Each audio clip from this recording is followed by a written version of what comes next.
¿En algún momento te han bajado algún video? Te mencionaba acerca del caso de Cantinflas, de esta mansión que ha dado mucho de qué hablar. Incluso hace unos meses salieron unas supuestas fotografías Ujú. de las sirenas capturadas por Cantinflas, pero uno que se me hace muy oscuro y que lo han confirmado varias actrices del medio, es el del catálogo de Televisa. Yo checaba de los comerciales que supuestamente salían en la madrugada en Canal 5, no sé si lo recuerdes. De repente cortaban así de tajo y servicio a la comunidad. En una ocasión estaban transmitiendo el programa La Oreja, cuando de repente el rostro de Origel cambia. Pues se habla que hubo un personaje o una persona que se infiltraba en los foros de Chavo del Cierto. 8 y que aparecía de manera, pues, espontánea. Entonces, cuando estamos como analizándola, vemos como la cobija se empieza a alzar así y se empieza a borrar levemente la huella del zapato. El hecho de imaginar a soldados mexicanos peleando contra, digamos, hombres lobo o algo parecido, Ujú. se me hace muy, De película, sí, ¿no? muy de película. Pedro Infante estaba acostando con una amante de un presidente, Ajá. Miguel Alemán. Y él supuestamente es enterrado vivo. Mandó que él, junto con un equipo de cineastas, consiguieran el mejor repertorio cinematográfico para grabar la masacre del 2 de octubre.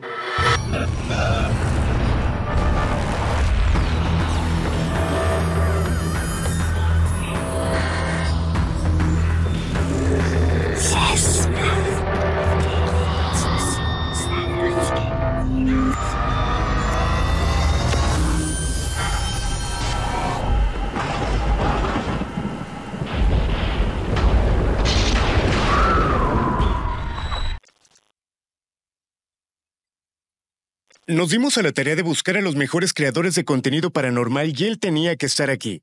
Tristán, un placer saludarte. ¿Qué tal, Alain? Mucho gusto. Muchas Uno de gracias los por la mejores invitación. creadores como tal, más de 1 millón de seguidores en YouTube, muchos seguidores también en otras plataformas, y que tu contenido creo que sirve hasta como enciclopedia para los que hacemos este tipo de contenido, ¿no? Pues sí, a lo largo de los años he tratado de hablar de todo tipo de temas, sobre todo enfocándome a las leyendas mexicanas, Ajá. a los mitos de aquí, de nuestra nación, porque creo que somos un país muy lleno de conspiraciones, leyendas, mitos, y que eso enriquece mucho al contenido de terror y me llamó mucho la atención hablar específicamente de temas de México. ¿En qué momento empiezas? ¿Te ocurre algo paranormal o simplemente había un gusto por estos temas? ¿Cómo decides irte por aquí? Pues desde niño siempre he sido muy fanático de lo paranormal. Recuerdo que cuando estaba pequeño existía la serie de Escalofríos. Ah, buenísima. Sí, muy buena. Y creo que desde ahí nació mi gusto por el horror. Obviamente también con películas muy icónicas de cuando yo era pequeño, como El Aro, La Maldición. Creo que influyeron mucho a que me siguiera gustando mucho todo ese tipo de cosas. Después también por la radio, por todo lo que envolvía la... Era muy fan de La Mano Peluda. Y poco a poco me fui apasionando más de lo paranormal, hasta que un día decidí abrir el canal, que cuando abrí el canal no lo abrí pensándolo que fuera dedicado al misterio, Ajá. pero un día toqué una historia del metro y dije, aquí es donde tengo que hacer el contenido. Me apasionó mucho, me gustó como mucho cómo quedó ese video y por ahí me seguí con los temas de misterio. Es muy delicado hacer este tipo de contenido porque además las plataformas llegan a ser muy exigentes o muy cuidadosas de lo que tú llegas a platicar. ¿En algún momento te han bajado algún video? Tal cual porque sea delicado el tema, yo creo que no. Ujú. O sea, por cuestiones de derechos de autor, así de que puse un fragmento de un programa televisivo o algo así, pero realmente por lo delicado del tema, jamás. ¿Y has recibido mensajes atacándote o amenazándote por estas cosas que llegas a hablar? No, afortunadamente no. Ok. Ujú. Te preguntaba fuera del aire acerca de esta máscara que tienes, que es un sello ya muy característico tuyo. La gente te ubica perfectamente en tus redes y sabe que siempre te va a encontrar con esto. ¿Por qué? Pues en sí fue algo, no fue algo planeado, fue algo que pues sencillamente se dio. Cuando empecé el canal, pues yo salía a cámara y todo eso, pero cuando me empecé a volver un poquito más, digamos, conocido, o los videos empezaron a ser un poquito más virales, digámoslo así, salía con cubrebocas porque era el inicio de la pandemia. Entonces hacía historias o grababa algún short o algo pequeño y salía con cubrebocas. Ujú. Y ahí se quedó, como un sello del canal o como parte del personaje de Stan. Ok, platicabas cuando iniciamos acerca de la cantidad de leyendas, de conspiraciones que existen en México. ¿Tú crees que quedan simplemente como leyendas o son relatos que realmente pasaron? Pues mira, yo siento que hay como siempre esa delgada línea entre creer lo que es real o fantasía, pero en sí muchos de los relatos que yo comparto, o sea, a mí me han pasado muchas cosas paranormales. Ujú, Y a pesar de que muchos relatos que pongo en el canal, que rayan tal vez un poquito en lo difícil de creer, siento que son reales. O sea, siento que hay gente que sí ha vivido muchas cosas que, por más inverosímiles que suenen, sí son ciertas. Uno de los temas que a mí me gusta mucho, me llama mucho la atención y que mucha gente también lo toma como, esta gente está pues inventándose las historias, ¿no? ujú, Son las historias del metro. ujú, En el metro no solamente se han platicado sobre apariciones, sobre fantasmas o cosas parecidas, sino también hay un tópico que ha resonado mucho, o que por lo menos mucha gente me ha enviado últimamente, que son como los fallos en la realidad del metro. ujú, Como que la gente entra al metro, pasa algo dentro y avanzan, digamos, suben al tren, pasan una o dos estaciones y de repente ya están cinco adelante o se regresaron de estación, bueno, de dirección, ¿sabes? ujú. Ese tipo de fenómenos me causa mucha intriga y siento que y siempre raya como en lo, pues, difícil de creer o en lo real o en lo falso. Ujú. No, y me gusta mucho ese tema del metro. ¿Cuál es la historia más impactante que has escuchado, que has investigado del metro? Hay una que trata sobre el vampiro de Barranca del Muerto. No sé si lo has Ujú, escuchado, yo creo que sí. Mucha gente, o yo lo he teorizado con otros creadores, que no sé si se creó alguna especie de tulpa porque toda la gente empezó a creer en esa leyenda. A mí me llegó una historia muy singular hace como 2 años sobre una chica que dice que su tía es conductora del metro. Ella cuenta cómo llegó un chico nuevo y pues no es que le hayan hecho una novatada, pero como era nuevo, lo mandaban a llevar el tren a los vagones. Digo, a los vagones, a las bodegas ujú, justamente de Barranca del Muerto. Entonces dice que mandaron al chico, pasaron unos minutos y se regresó corriendo muy exaltado por las vías. Y le preguntaron qué había pasado. Él dijo que dejó el convoy, apagó el metro y escuchó como algo cayó encima del techo del metro. O sea, que cayó así, de repente. Y escuchó cómo iba brincando de un metro a otro. Y dice que él no alcanzó a ver nada, pero sintió que algo estaba encima de él. Entonces dice que él se bajó del metro y sintió que algo lo estaba persiguiendo, así. Se escuchaba sí, yo me imagino como unas garras, no me acuerdo cómo me lo describió exactamente, pero que escuchó que algo lo estaba persiguiendo hasta que llegó pues a la estación, ahí en Barranca del Muerto, y pues le contó todo eso a sus compañeros. Porque la leyenda del vampiro de Barranca del Muerto es un cuento, algo escrito. No ujú. me acuerdo si lo creó un periodista o algo parecido, pero no es real. Entonces, no sé si se creó alguna especie de culpa o algo parecido que hace que ahora sí exista realmente un vampiro en el metro. Ujú. No sé.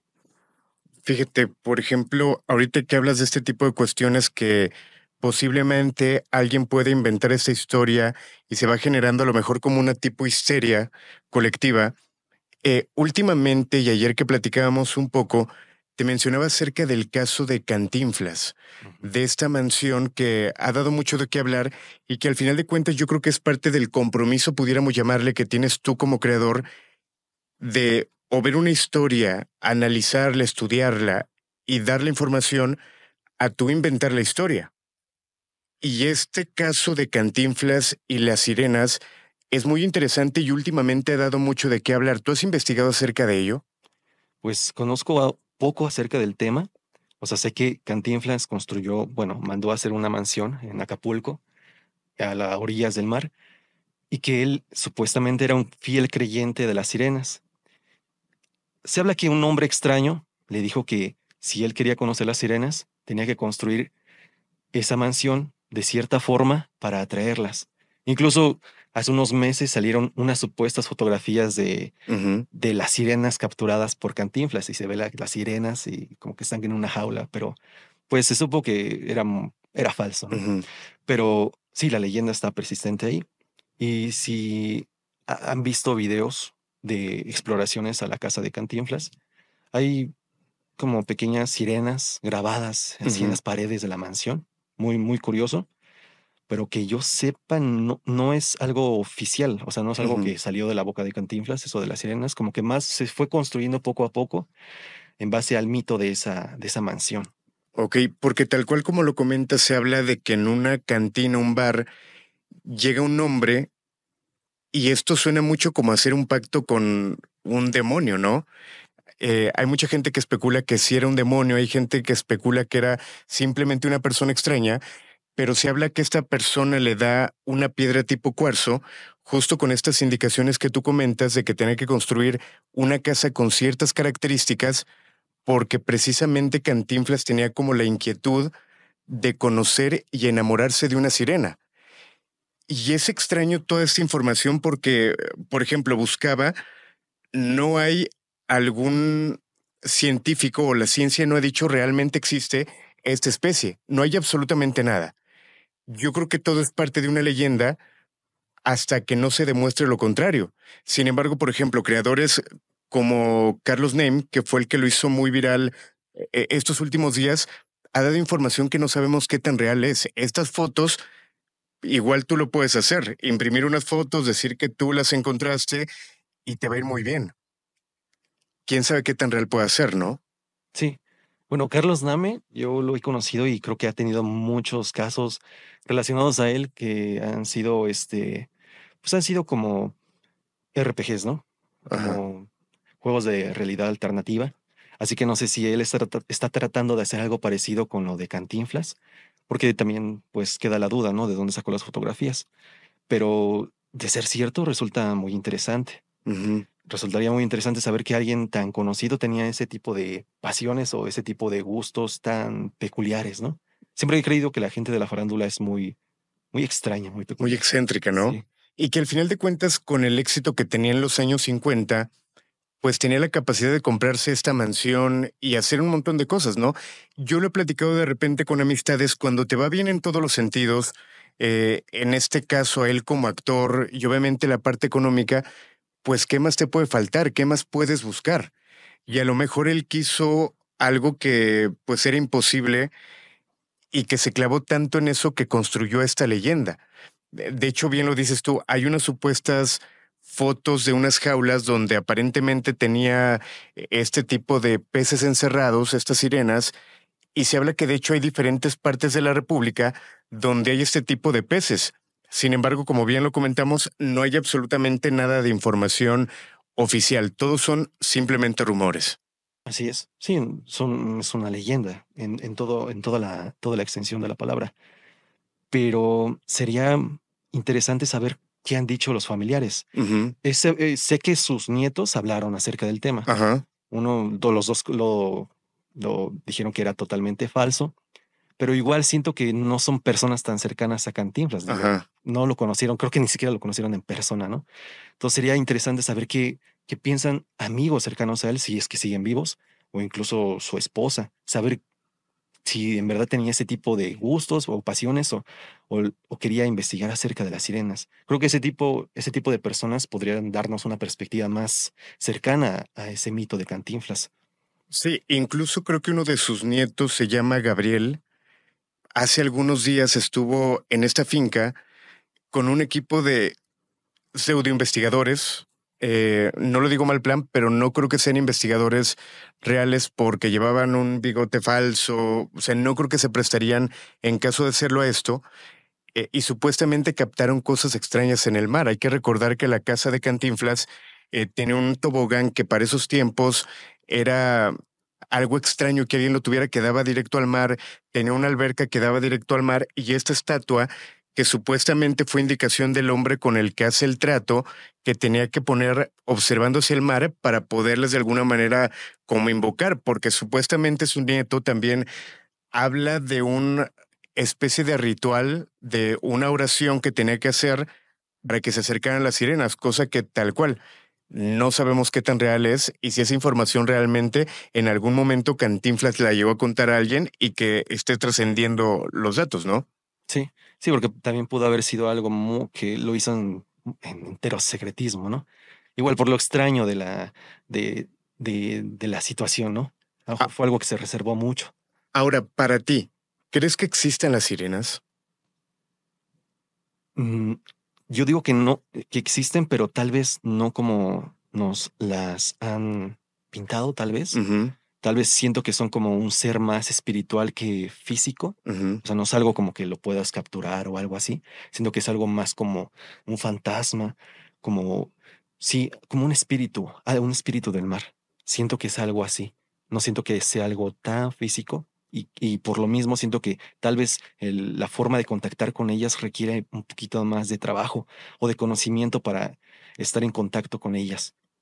De O, ser el caso. al final de cuentas, obviamente el mar, el océano, es inmenso. Debajo de él, la oscuridad que podemos encontrar, yo creo que pueden cerrar un montón de especies que no conocemos y que el porcentaje de especies que realmente están ubicadas por la ciencia, yo creo que es mínima a lo que realmente puede existir también, ¿no? Sí, sí, de hecho sí. De hecho se dice que se conoce solamente cierto por ciento del mar, ¿no? No se conoce enteramente todo. Entonces, cabe la posibilidad de que existan seres que pues no nos podemos imaginar, ¿no? Ok, fíjate que de los temas que más me apasionan y que en algún momento tú abordaste tiene que ver con los icebergs que de repente llegas a platicar. Uno de ellos es de lo que ocurre en la televisión mexicana. Oh, claro. Este tema es muy interesante y que de repente volvemos a lo mismo. Saber qué tan real puede ser, saber qué tanto la parte del marketing está involucrada o saber qué tanto puede ver algo energético o algo paranormal. En esta información, ¿qué es lo más impactante con lo que te has encontrado? Pues han habido muchas cosas que he abordado mucho acerca de la televisión mexicana.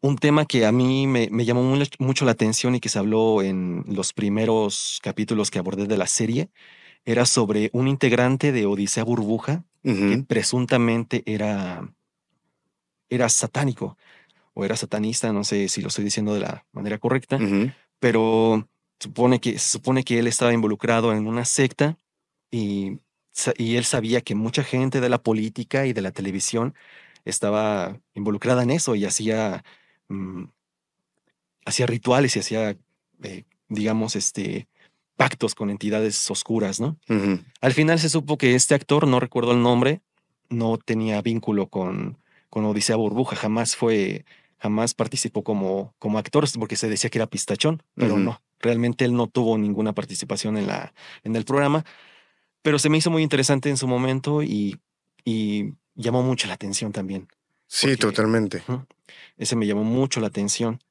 pero uno que se me hace muy oscuro y que lo han confirmado varias actrices del medio, es el del catálogo de Televisa. El Ujú. catálogo de Televisa se me hace muy, muy turbio, o sea, saber que,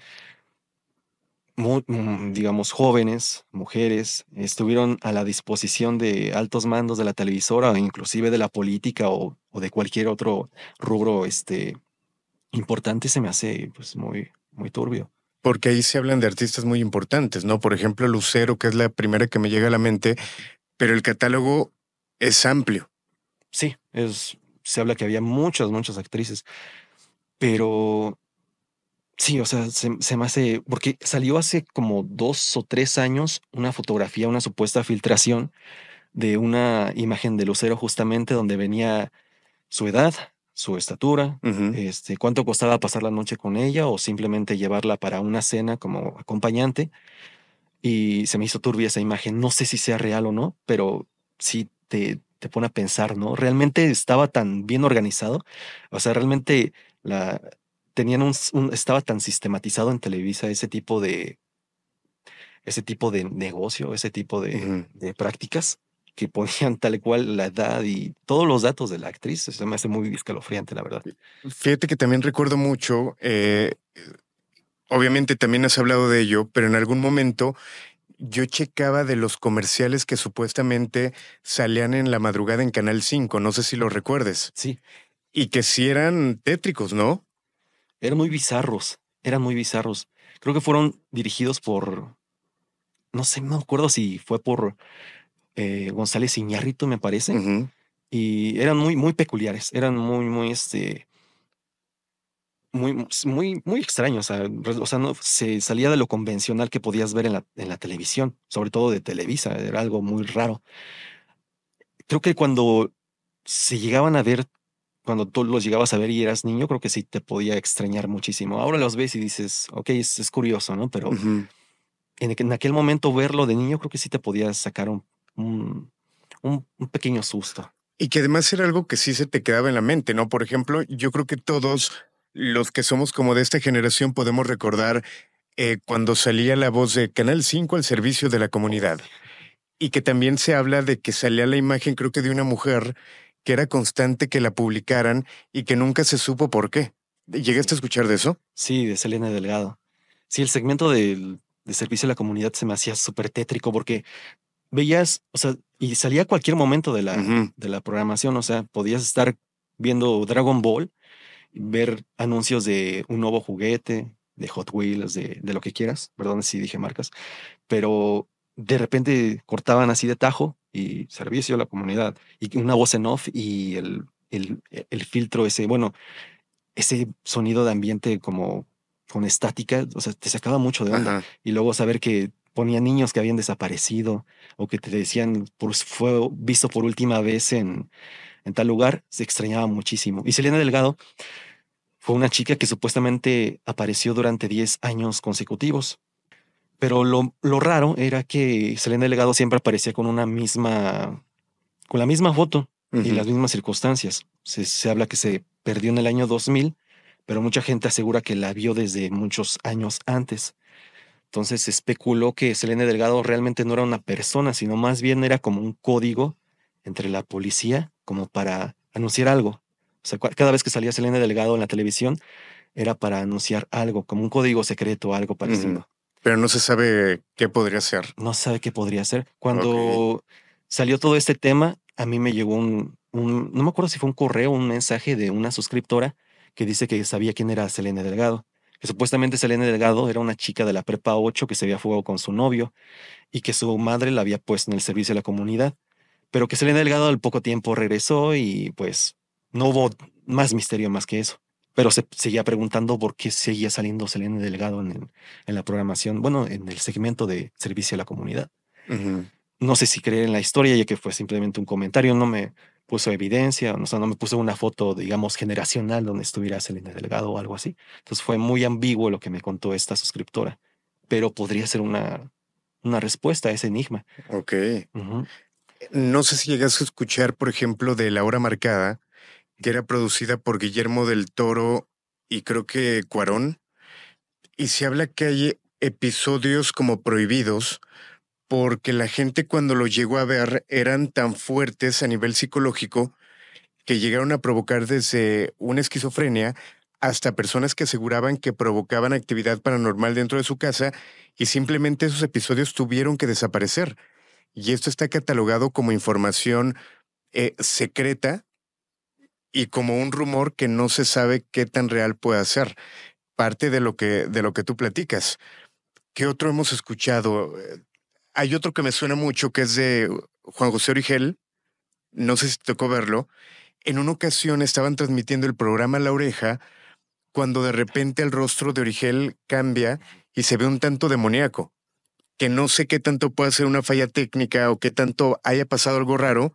No sé si te tocó verlo. Sí, sí vi ese video. Se ve su cara como, sí, como demoníaca.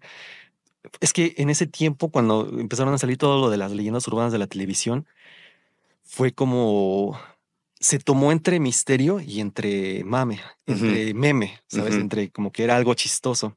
Y es que eso de la oreja nació porque antes podías llamar al foro y dejar un pequeño mensaje y salía en la pantalla, Ujú. salía abajo, ¿no? Salía como un pequeño mensajito, ¿no? Podías mandar un digamos, diciéndole un saludo a una persona, a algún familiar, a una pareja o algo parecido. Y entre esos mensajes salía como una serie de mensajes, pero que pedían auxilio, me parece. No me acuerdo muy bien, pero sonaban muy extraños. Y de ahí se empezó como a hacer el mame en torno de que había algo oscuro detrás de la oreja. Pero también como la oreja tenía cierta aura, pues chistosa, graciosa, como que lo tomaron también como meme. Y Ujú. siento que de ahí nació lo de la cara demoníaca de Pepillo Origel. ¿Qué otro caso recuerdas de la televisión mexicana? ¿Qué otro caso? Ahorita me llegaba a la mente, perdón, se llegó a platicar también, por ejemplo, de Siempre Domingo, que persona que se presentaba con Raúl Velasco llegaba a tener un accidente o llegaba a tener una vida complicada después de presentarse ahí. Que esto es muy leve y puede ser simplemente un rumor. Hay gente que ve a Raúl Velasco o Siempre en Domingo como un parteaguas del medio artístico, que a partir de estar ahí le iba muy bien, pero existe este rumor de que supuestamente venían tragedias después de estar en este programa. Rayos, eso nunca lo escuché. Nunca había escuchado esa leyenda. Sabía que Raúl Velasco, pues, tenía se habla que, pues, era un poquito manchado con los Sí, participantes, ¿no? tenía un lado oscuro, se platica, ¿no? Sí. Y también era muy creyente de lo esotérico. De hecho, Ok. él tuvo un programa, no recuerdo el nombre exactamente, pero que gracias a sus influencias le lograron dar como media hora o una hora de su programa.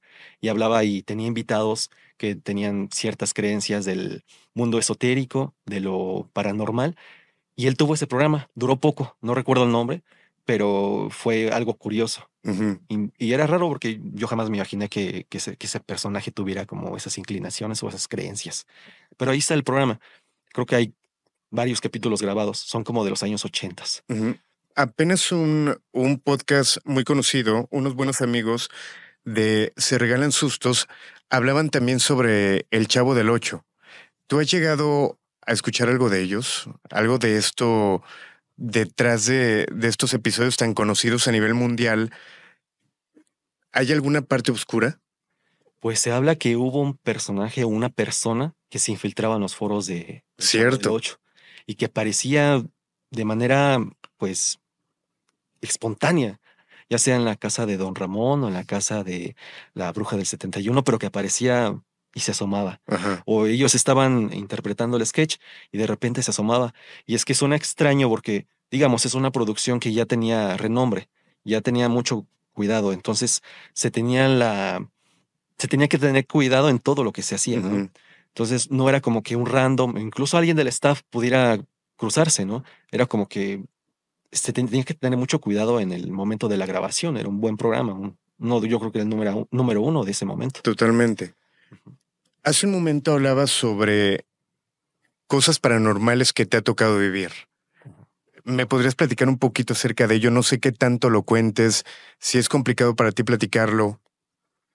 Pues realmente no.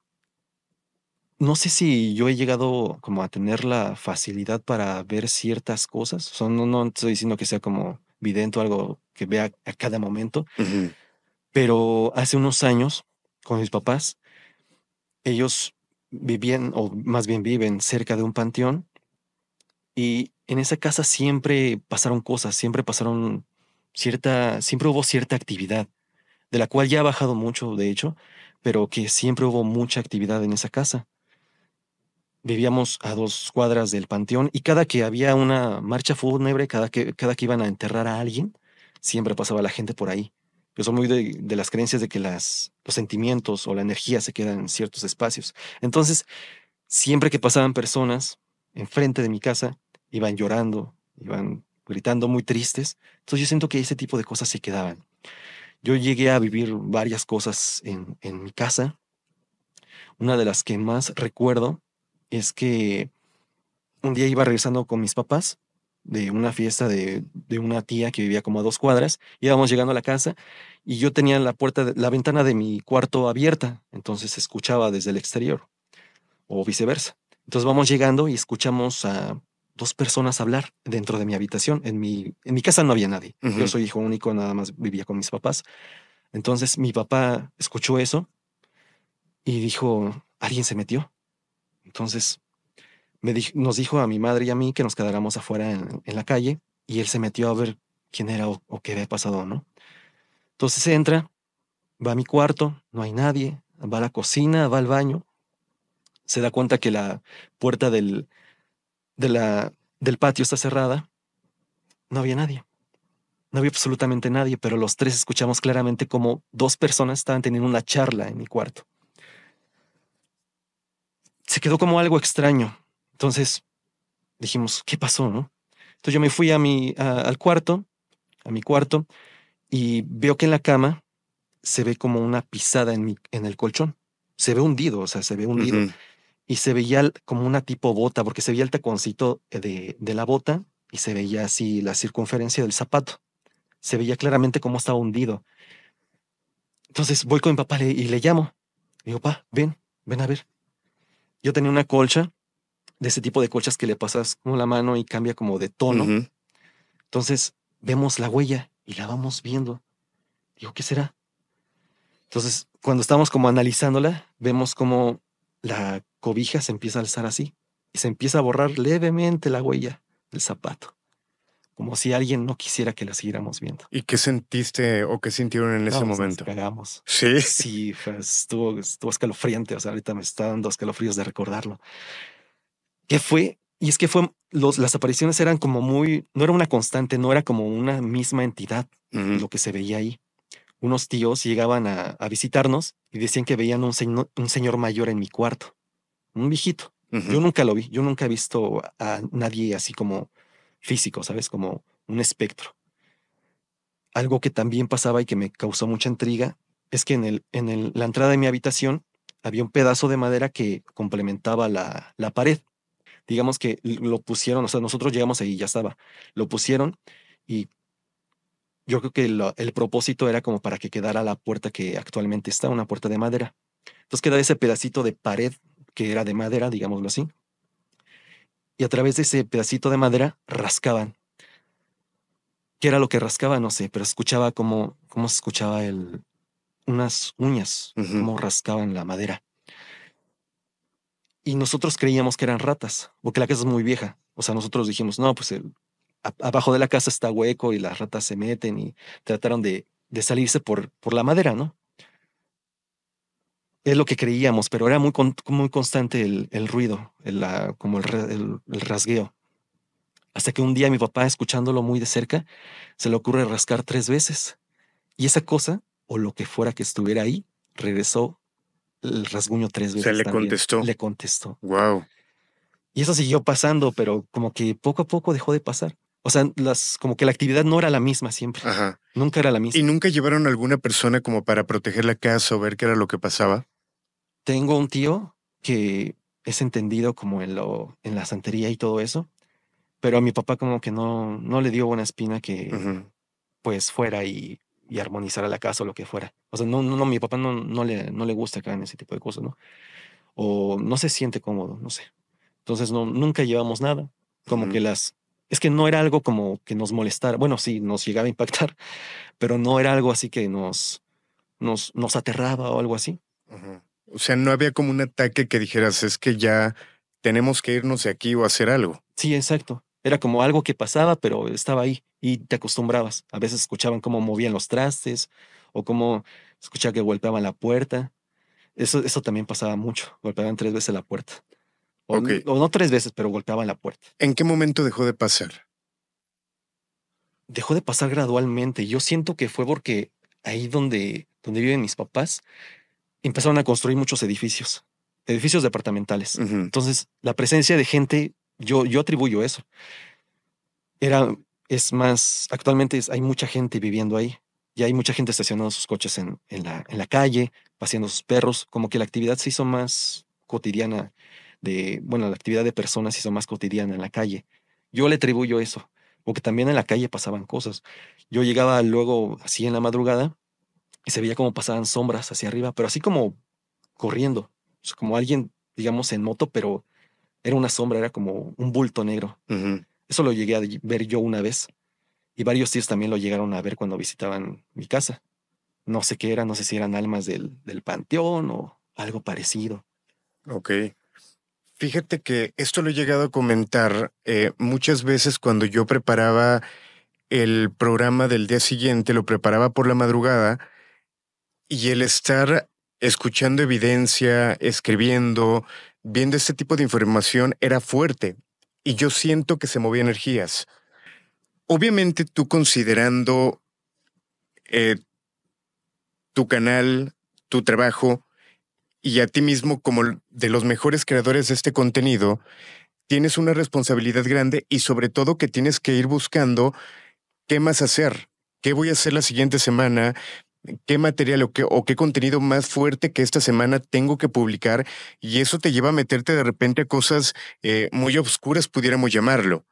¿Esto no te ha generado, mientras preparas o posteriormente, alguna manifestación? Te lo digo porque a mí me pasaba de estar escuchando todo esto, leyéndolo, de repente algún sonido en mi casa, yo sentía la piel como se me erizaba cuando veía alguna evidencia. No sé si a ti te toque eso. Sí, y actualmente no, Ujú. pero hace un tiempo me pasó y de hecho no había como, yo no sentía miedo cuando estaba grabando ese video. Era sobre el Área 51. No sé si recuerdas que hace unos años hubo como cierto, se estaban organizando para entrar al Área 51 y Ajá. todo eso.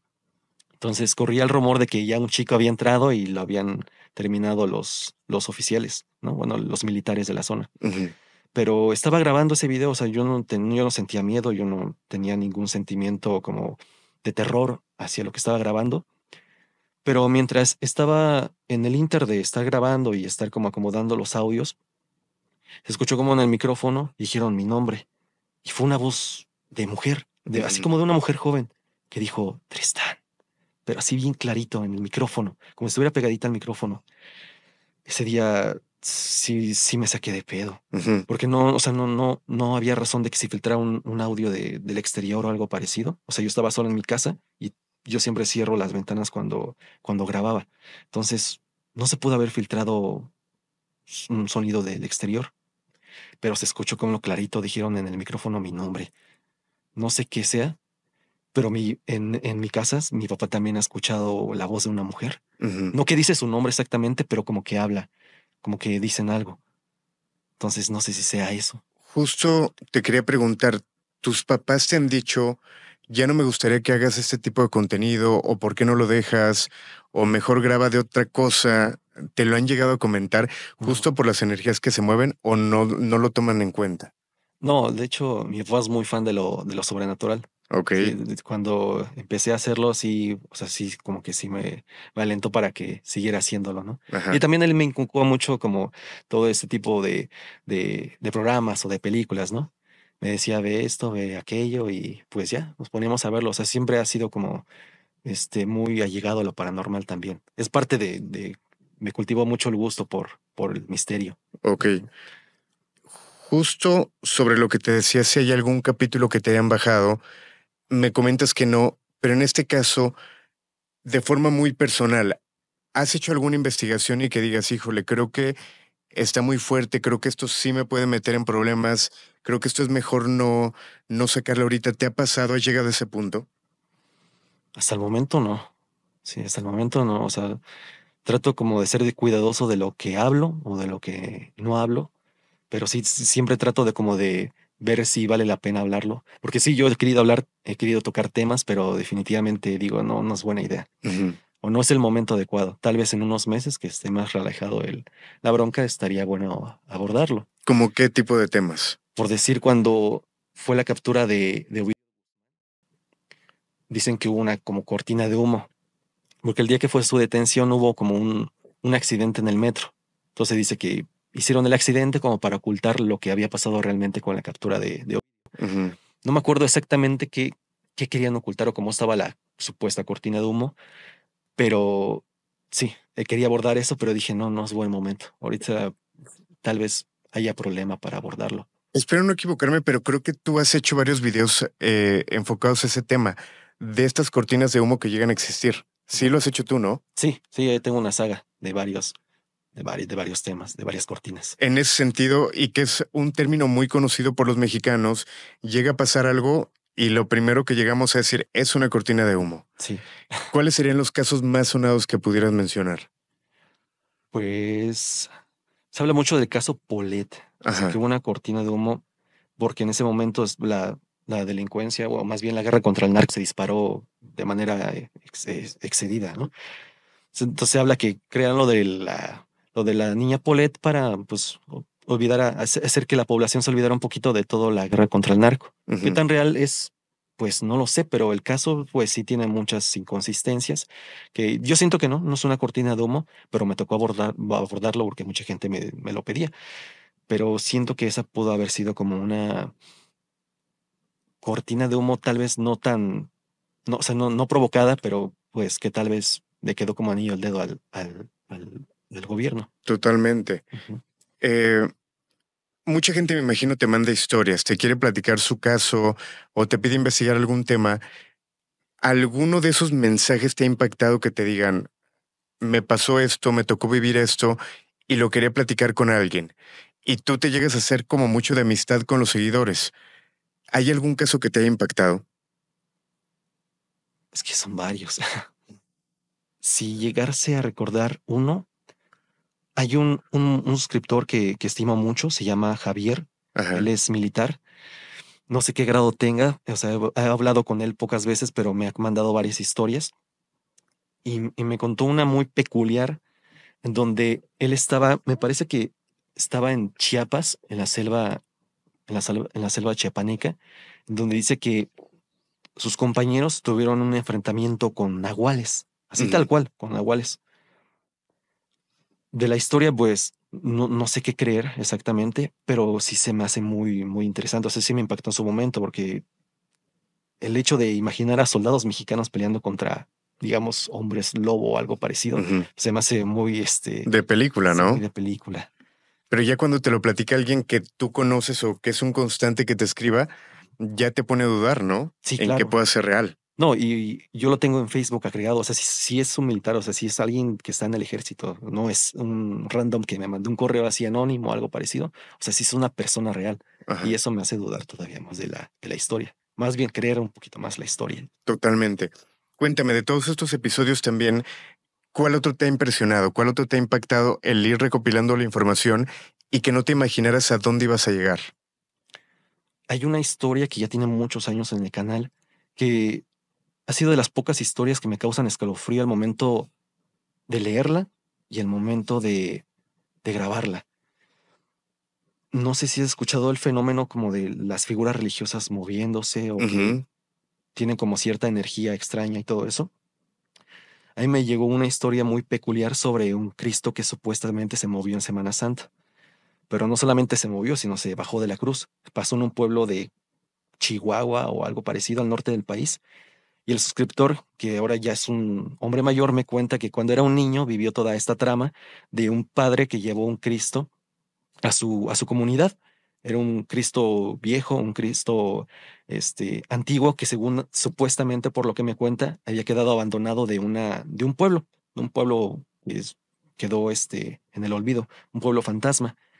Pero este Cristo empezaba a moverse y este suscriptor veía cómo el Cristo se movía hasta que llegó Semana Santa y fue cuando el pueblo como que cayó en una histeria porque se habla que el Cristo realmente se movió y se Ujú. bajó de la cruz. Y esa historia sí me perturbó mucho. ¿Y de eso existe alguna fotografía o algo? No existe nada, solo el relato. Ok, porque fíjate que justo estaba buscando ahorita con la historia que mencionaste, recordé que hay un Cristo, no sé si has escuchado hablar de él, que es conocido como el Cristo del Ciclón. La leyenda habla de un milagro en Barra de Navidad, Jalisco, y el Cristo es curioso porque obviamente tú sabes cuál es la posición en la cruz y se dice que iba a llegar un ciclón y el Cristo baja las manos y detiene el ciclón. Y a la fecha tiene como los brazos caídos, como si los hubiera despegado de la cruz, y dicen que eso fue un milagro. O sea, hay muchos milagros que hemos escuchado y que no sabemos qué tan real puede ser, qué tanto coincidencia puede ser, pero al final de cuentas están y la gente les da poder. Sí, claro. No, y leyendas así de Cristos que se mueven hay muchísimas en el país. Hay una de un Cristo, creo que está en Acapulco o cerca de Acapulco, en Guerrero, sobre un Cristo que dicen que se levanta en las noches y camina en la bahía, bueno, Ujú. camina en la costa. Y eso lo piensan los de la comunidad, los del pueblo, porque en las mañanas amanece el Cristo, pero con arena en sus pies. Entonces se dice que esto lo hace el Cristo como para igual augurar que no venga ningún daño para los pobladores de la comunidad. Ujú. Pero historias así de Cristos que se mueven, creo que hay Y es muchísimas. un constante verlo con arena en los pies. Sí, supuestamente. Ok. No recuerdo exactamente qué pueblo es, pero sí sé que es en una ciudad costera. Me parece que sí es en Guerrero. Ok, siguiendo hablando de tu canal, este fin de semana que acaba de pasar, publicabas uno de leyendas del rock mexicano. Ah, sí. Cuéntame un poquito acerca de ese episodio. Pues se habla mucho acerca de lo que pasa tras bambalinas en el mundo de la música. Sobre todo hubo uno que me impactó mucho que habla sobre el rock en tu idioma. El Ajá. rock en tu idioma era un movimiento que se hizo en los ochentas como para dar a conocer más el rock en español. Pero se habla que hubo grabaciones, o sea, se recopilaba la música de los artistas, pero también se hacían videos y se habla que se grabó una fiesta donde había muchos grupos populares de la época, pero que la fiesta se tornaba un poquito oscura. En sí se habla que es un lost media ese video, ¿no? Ese tape, Ujú. pero se asegura que en ese video se veían desde cosas ritualísticas que hacían los artistas hasta cosas pues ya un poquito más degeneradas, ¿no? Ujú. Pero que se llevaba a cabo todo en una fiesta. ¿Qué tan real es como el mito? No se sabe porque es más como leyenda urbana, pero se habla que sí, que existió ese video y que muchas personas llegaron a verlo. Realmente no se habla de quiénes participaron ni de cuándo se grabó ni No hay nada. nombres de bandas No hay como... nombres, todo es muy ambiguo, Ujú. pero se habla que existió ese video. Digamos, ahorita ya conociendo cómo se mueven los artistas, todo lo que ha pasado con la conspiración, más bien con la polémica de Didi, pues uno cree un poquito más en ese tipo de cosas, ¿no?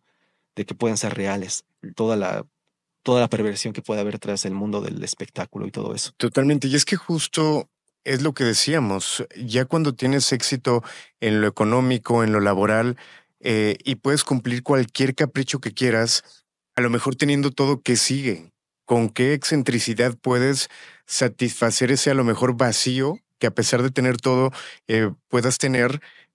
¿Qué pudieras pedir? Y eso depende de la cabeza retorcida de cada uno, ¿no? Sí, claro. No, y teniendo dinero tienes la posibilidad de cumplir cualquier morbosidad de lo que sea. Y siento que ese mundo es como pruebas algo, te satisface y a la siguiente no, y buscas algo más fuerte hasta que ya nada te complace.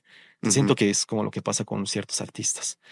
Y llegan a ese grado de morbosidad por lo mismo, porque ya nada los complace, ya nada los llena, digamos. Sobre estas teorías en algún momento se llegó a platicar, por ejemplo, de Michael Jackson, Ujú. de cómo era su rancho, de cómo podía cumplir todo lo que quisiera, todo lo que tenía dentro de, y hasta la fecha se sigue hablando de él. Se habla de que realmente no falleció, que realmente pues simplemente se ocultó por diferentes cuestiones hasta legales y que todavía está en este plano.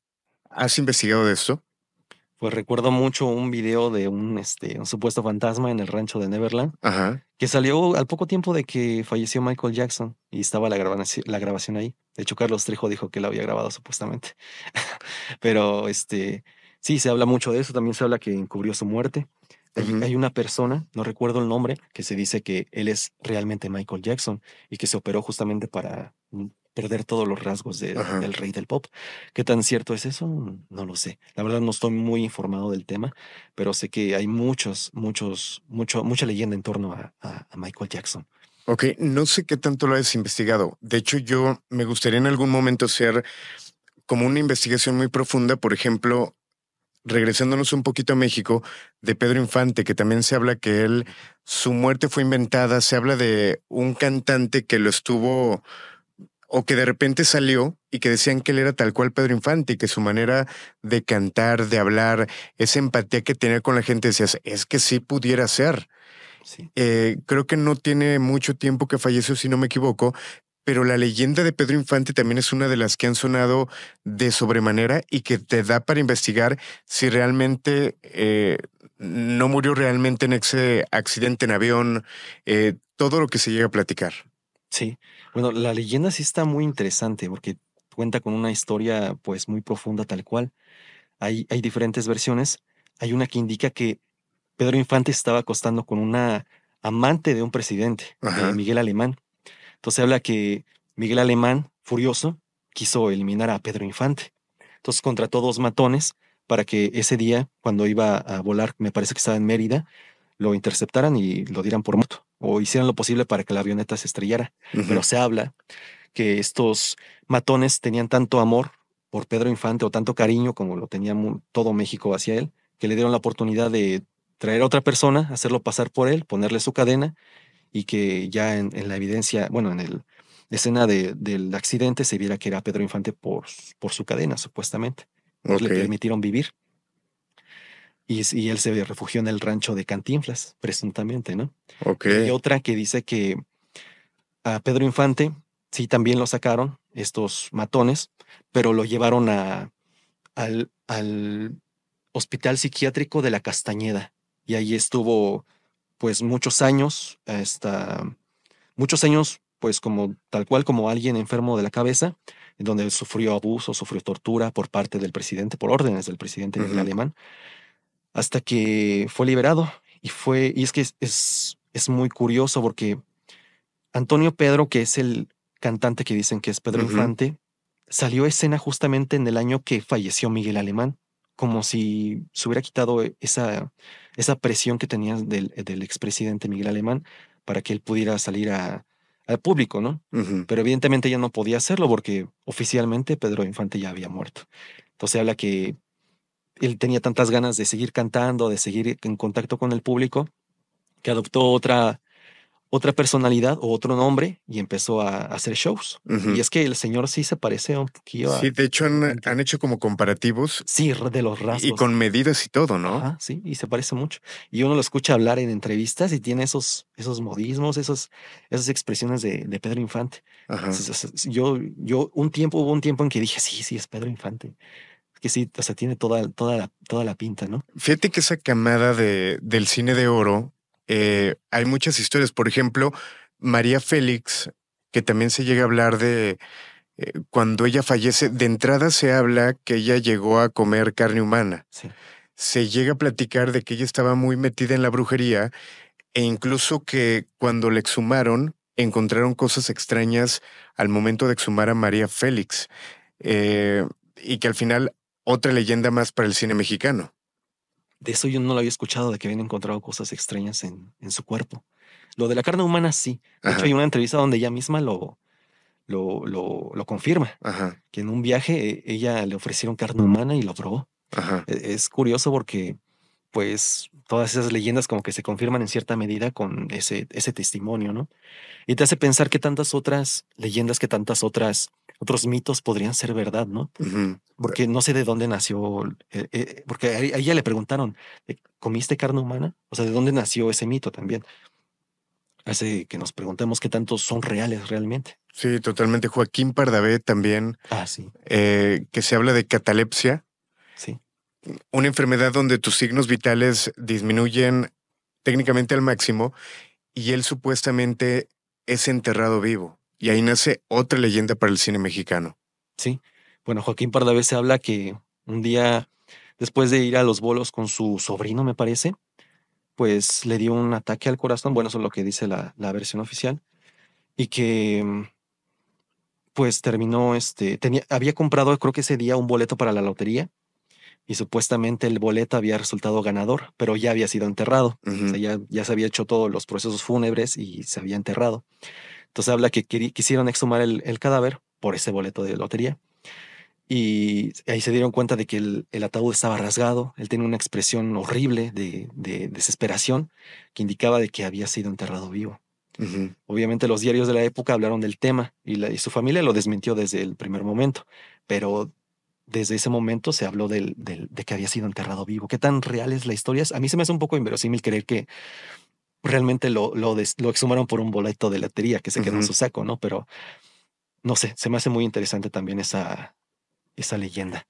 Aquí en Ciudad de México está el Panteón, creo que es el Panteón Dolores, donde están enterrados la mayoría de gente del medio. No, es Panteón Jardín. El Panteón Jardín, exacto.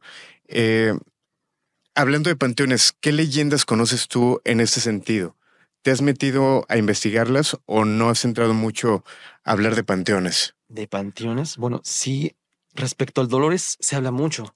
Se habla que es el más grande de Latinoamérica y ahí existen varias leyendas. Hay una muy particular que involucra a un soldado, en la tumba de un soldado, que le mandaron a hacer una figura de él. Es un soldado del siglo XIX, me parece. Entonces, en su tumba se ve el soldado, está la figura, está creo que sosteniendo un rifle o algo así, no me acuerdo. Y se habla que ese soldado en la noche se para y camina entre las tumbas, como vigilando de que no haya ningún intruso cerca. Ujú. Se me hace muy, muy curiosa. Pero otra leyenda del Panteón Dolores que a mí me causa más como, pues más shock, se me hace más, siento que es más real, es que se dice que muchos de los muertos del 2 de octubre del 68, muchos estudiantes, Ujú. terminaron en fosas comunes del Panteón Dolores. O sea, se dice que hay testimonios de supuestamente panteoneros de la época de los 60 de ahí del Panteón Dolores que vieron cómo llegaban camiones y camiones con estudiantes caídos en la Plaza de las Tres Culturas. Eso sí se me hace un poquito más escalofriante, más real y que no lo dudo ni un momento. El caso de Tlatelolco, yo creo que es de los que darían también mucho de qué hablar, mucha información oscura, mucha información oculta, y que cada año revivirla y volver a nacer con esa historia, ¿no? Sí, a mí me impacta que a pesar de los años, la gente siga tan interesada en el tema. O sea, yo de los videos que más éxito han tenido han sido el del 2 de octubre. O sea, es algo tan irreal que haya pasado aquí en Ciudad de México y en esos años que sigue impresionando hasta la fecha. Y Ujú. hay muchas cosas que se pueden hablar del 2 de octubre. Tanto que hay una leyenda que está entre creer si es real o es falso. O sea, se habla que el presidente, no el presidente, en ese entonces era creo, el secretario de gobierno, Luis Echeverría, Ujú. del gobierno de Gustavo Díaz Ordaz, pidió a un cineasta, creo que era Guillermo González, si no me equivoco, mandó que él, junto con un equipo de cineastas, consiguieran el mejor repertorio cinematográfico para grabar la masacre del 2 de octubre. Pero ¿desde dónde la grabaron? La grabaron desde el edificio de Relaciones Exteriores que está a un costado de la Plaza de las Tres Culturas. Ujú. Si has ido a la Plaza de las Tres Culturas, el edificio de Relaciones Exteriores te da una vista perfecta hacia la plaza. Entonces se habla que contrataron a este cineasta, que confirmó también que era real todo lo que había pasado, y que grabaron con telefotos, grabaron también en video toda la masacre. Se habla que cuando terminó la masacre, en la noche del 2 de octubre, militares llegaron a recoger todo el material, todos los rollos de las cintas, y se llevaron también a los cineastas, o sea, llevaron a los cineastas y a los rollos. Y se habla que esos rollos los tenía en su poder Luis Echeverría. Y no se sabe si hay copias o no, porque la leyenda cuenta que él tenía los rollos de la masacre, así como fotografías, pero muchos hablan que también estaban presentes en la Cineteca Nacional, la que está en Churubusco. Ujú. Entonces se habla que alguien quería borrar esa evidencia del 2 de octubre. En los 80, me parece que fue en el 83, hubo un incendio muy misterioso en la Cineteca. Fue gracias a bueno, el fuego inició en una bodega donde tenían muchas cintas. Y es que creo que las cintas estaban construidas o estaban hechas como de un material, nitrato de no sé qué, pero se encendía muy rápido. Y se habla que alguien provocó ese incendio para borrar la evidencia del 2 de octubre que estaba Wow. ahí guardada. Pues nunca salió nada de esa supuesta evidencia. No, no existe. O sea, sí, no, nunca Que salió. hay muchísimo material, ¿no? Pues sí. O sea, las fotos que hay son gracias a los estudiantes o la gente que estaba pasando por el meeting, por la manifestación. Y hay un video muy popular que se ve cuando el helicóptero lanza la bengala e inicia el ataque del Batallón Olimpia. Ujú. Pero ese fue grabado por un vecino de la zona, de Tlatelolco. Pero esa grabación de que mandó a hacer el gobierno, pues yo digo que es mucho más profesional, o sea, se debe de haber visto mucho mejor. Sí. Pero a mí lo que me extraña de esto, o lo que me causa mucho ruido es, ¿por qué carajos grabas? O sea, sabía lo que iba a pasar, ¿no? O sea, ¿cuál era la verdadera intención de grabarla? Sí, digo, son muchos mitos. Yo en algún momento platiqué con una persona que estaba en la Plaza de las Tres Culturas y te vendía todos los trípticos que fueron entregados esa tarde del 2 de octubre. Te los vendía, pero además te decía, ¿quieres que te platique la verdad de lo que pasó? Y él decía que justamente la Plaza de las Tres Culturas sirvió como un corral, pero que no solamente eran estudiantes, que supuestamente también habían llevado a personas como de pueblos indígenas para terminarlos en ese lugar. Eh, Platiqué también con una persona que aseguraba que estuvo ese día y que él se tuvo que esconder poniendo cuerpos arriba de él para hacerse pasar por muertos y duró horas acostado, hasta que vio que se empezaron a retirar, se dio cuenta que él podía escapar y se fue. Este señor ya está muy grande y nos platicaba todo eso y otro de que los nombres que están justamente en la Plaza de las Tres Culturas, todos son inventados. Y esto yo lo platicaba y una persona me escribió en las redes sociales. No son inventados porque uno de los nombres que aparecen ahí es de una tía.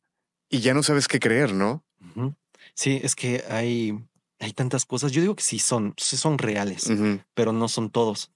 Hubo más gente muerta, Sí, totalmente. porque también murieron muchos niños. O sea, la Plaza de las... Bueno, Tlatelolco es una unidad habitacional enorme, es grandísima. Yo nunca había ido, apenas fui a grabar hace un año, me parece. Y es muy grande, o sea, habita mucha gente. Entonces dice que en el mitin había niños jugando, había de todo, ancianos que estaban pues ahí paseando. O sea, no solo mataron a estudiantes, mataron a todo tipo de personas. Ujú. Y yo siento que mataron mucho más gente de la que realmente se declaró. ¿Y qué fuiste a grabar? Hice me parece, no sé si, creo que se grabé lo del el iceberg del 2 de octubre, por Ajá. eso fui a grabar un poco. Ujú. Grabé pues el edificio Chihuahua, el, el edificio de relaciones exteriores, bueno, Ujú. lo que iba a hablar en el video.